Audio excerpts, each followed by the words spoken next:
Hi, everyone. Welcome back to another Candace's Corner. Well, I'm excited that I get to interview Dominick. I um I heard your story last in July, Dominick, at the APSI conference. So I told Ian I gotta get you on Candace's Corner. So I'm happy that you're able to join. Yeah, no problem. So a little bit about myself. I'm Candace Cunningham.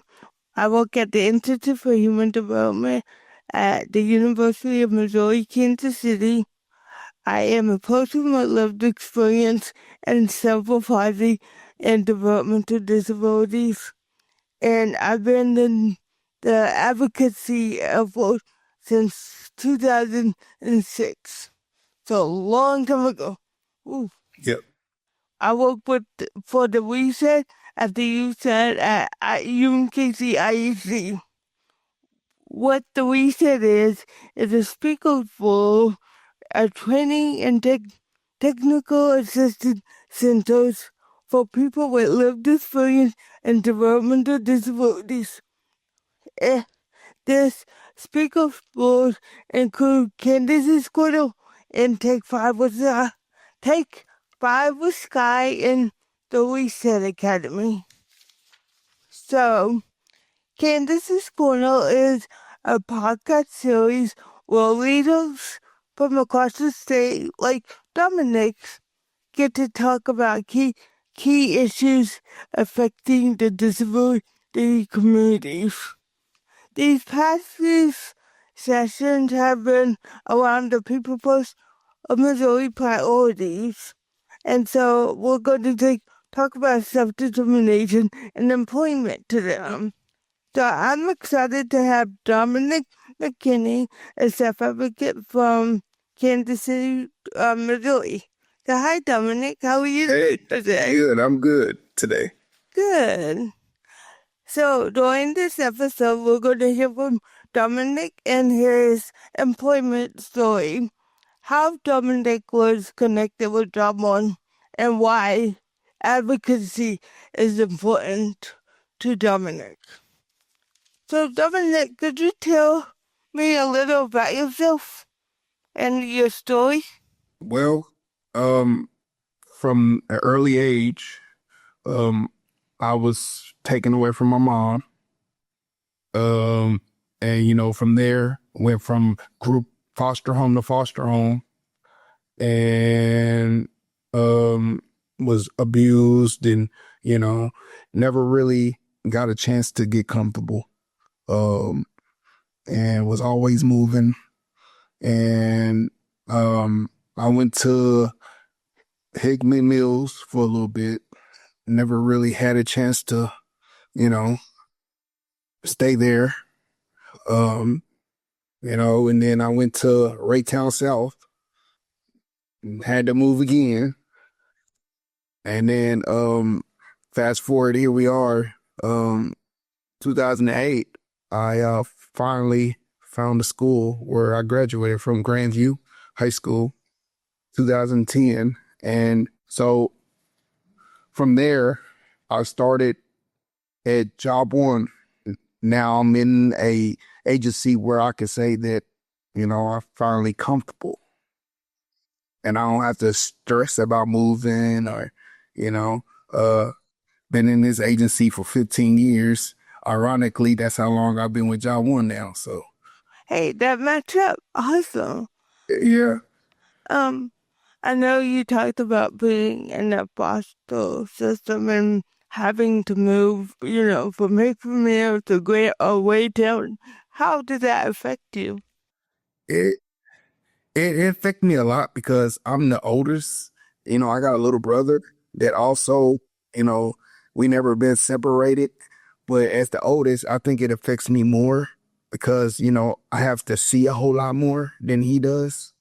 And, I just wanted to be comfortable, and I didn't feel comfortable in my own skin. Like there was times when, I didn't want to live because I was tired of moving. Like I never really got to trust people the way I wanted because I always had to move. So yeah, it had a big impact on me. Like, yeah, I don't wish that upon nobody.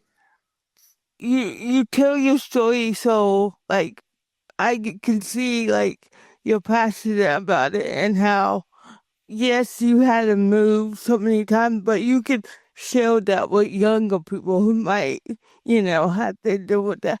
And you're doing awesome things, so we might not know how it affects us right then and there, but looking back, you're like, I can tell my story.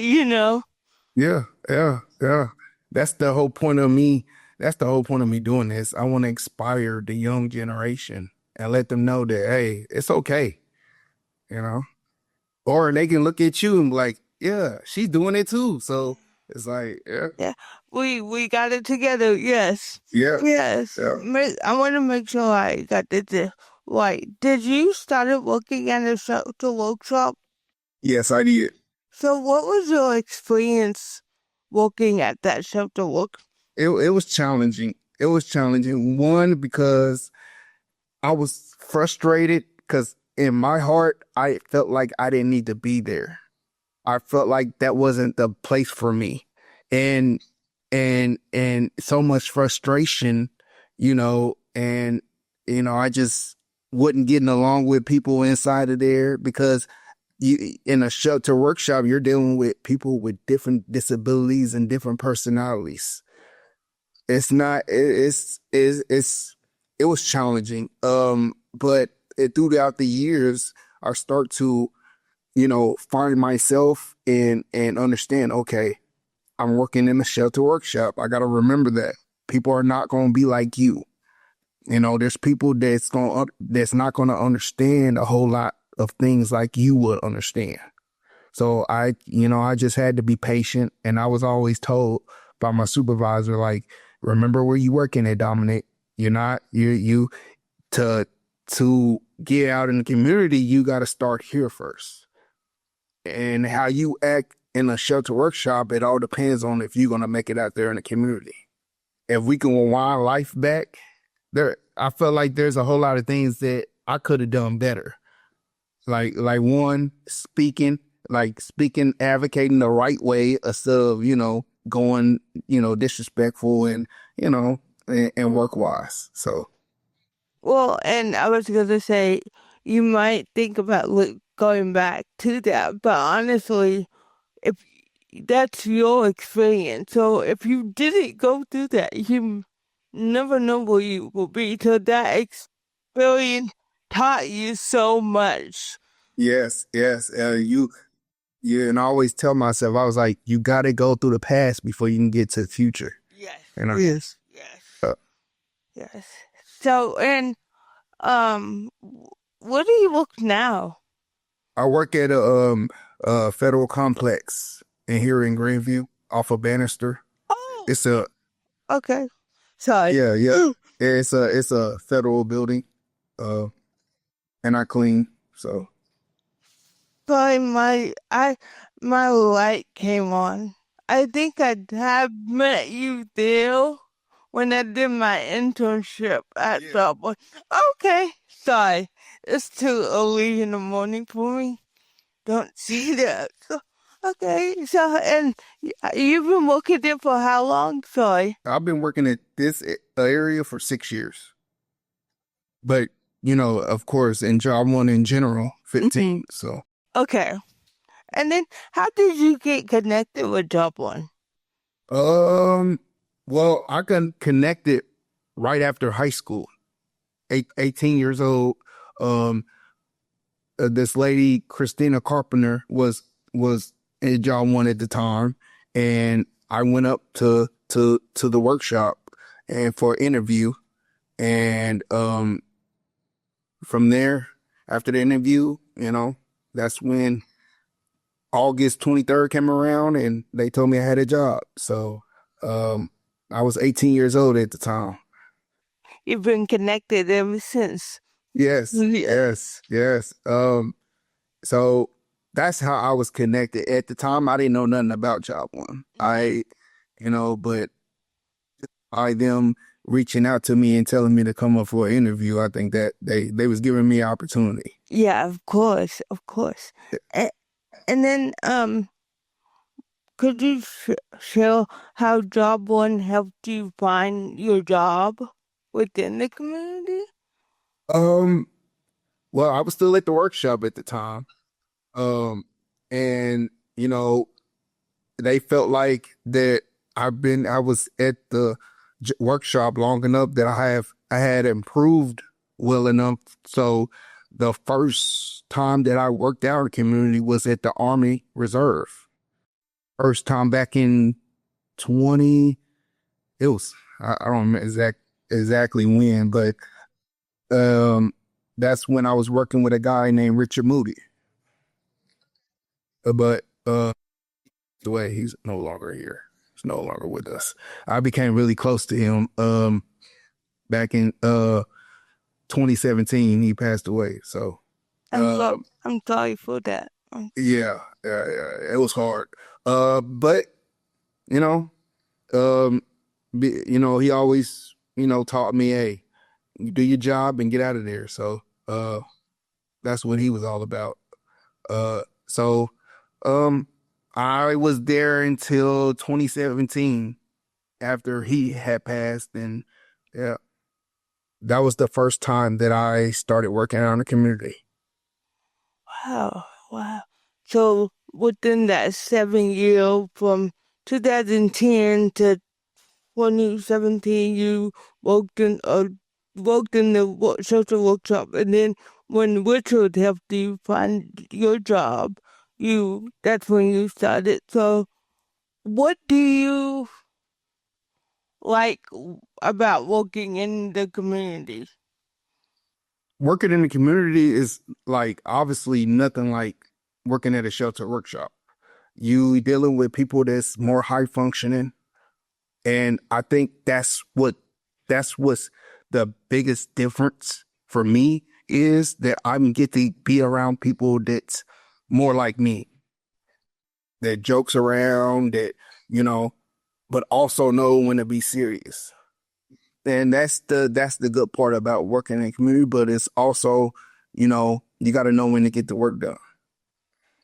I like that. Yes, for sure. You can be funny, but you have to know how to be serious and put the Yes. head down and do it.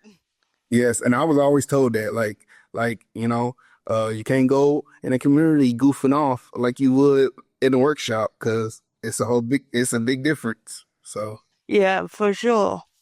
Um, yeah, so you talked about self advocating and teaching the younger population. Why is advocating so important to you? advocating for me is so important because you know this generation nowadays we don't have a lot of s- people that's willing to step up and speak for themselves, and there might be a lot of people out there that can't.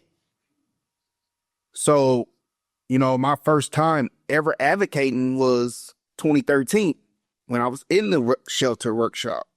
And that was the beginning for me. And now, it's important because I want the younger generation to know, don't be afraid. Don't hold nothing in. Don't let nobody tell you that your voice is not important because it is. It's very important. And, in my opinion, I think it's the ones with disability and the ones that can't speak are the ones that gets taken advantage of the most. And I believe that we have more leaders and people that's willing to advocate for those people. I think this world will be a whole lot better. Oh yeah, I'm 100% agree with you. Yeah. Uh, well, I've asked all my questions and you've answered. Do you wanna um leave out one important takeaway that you think people should remember? Just keep working. Keep, if you an advocator, keep advocating. Um, don't stop. Just keep on going. I'm also a backup team lead. at the place that I work at now. So, um, yeah, that was another position that, that was brand new that they came and asked me, was like, do you want to be a backup team lead? And, I didn't know what to say at first, but I was like, okay, it's a new opportunity. Yeah. Did they help you along there? Like, of course they did. Yeah, the manager there that's at the job, and yeah, she helped me. Hey, she helped me learn the position, and you know, Do you advocate? Well, no, sorry, for accommodations at the job. I'm only ever there. I'm only there from 2 to 6. So when they have their little meetings, I don't never show up. So uh I only advocate when I'm asked or invited, Yeah, yeah, but anytime that I need to advocate there, I will. yeah. But I gotta watch what I say because I am in a federal building. So Yeah, I learned that the hard way too. No, I didn't. yeah, No, yeah, yeah. no. I keep learning every day. And honestly, that's how you become a better advocate and a better person is if you learn, you make mistakes and learn how to do it Yeah, better. Yeah, yeah, it make you a better person. Yeah. yeah. So if I need help advocating for whatever, I will contact Monica to contact you to help me. No, no, Yeah, yeah. I mean, it's a team thing. Advocating is a team thing. It's not just one person. that's for sure. If we all just come together and advocate together, man, we'd be unstoppable. Well, I really appreciate you taking your time out to tell your story about employment and advocating. Um, and I know the people who will be watching this is going to love hearing from you, and I will connect with you for more projects. Okay. I'm looking forward to it. Thank you very much. You welcome Have a great day. too.